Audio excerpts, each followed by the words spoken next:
Hi, I'm Tony Hedger from McColl Culinary in St. Louis.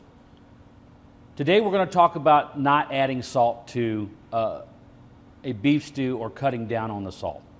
Sodium in our lives takes over a huge portion. I see people in restaurants that add salt to food before they even take a taste of it. Not a good thing. That just raises our blood pressure up sky high.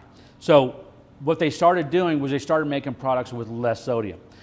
What you'll see here is a Swanson broth. Swanson beef broth that we would use in a natural beef stew has 300 milligrams of sodium. You have an option. Buy the 33% less sodium. The 33% less sodium has, go figure, 570 milligrams of sodium.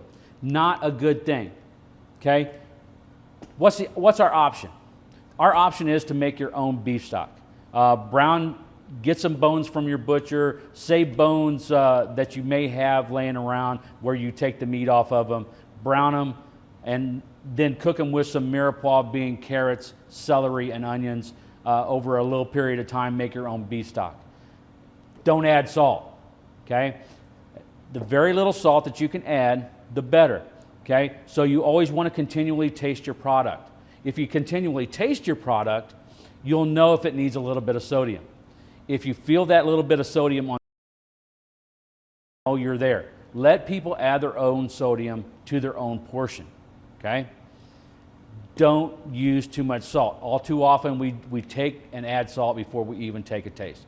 Try taking a taste and then adding salt. I'm Chef Tony Hedger, and that is how to cut down on salt in a beef stew. Thank you.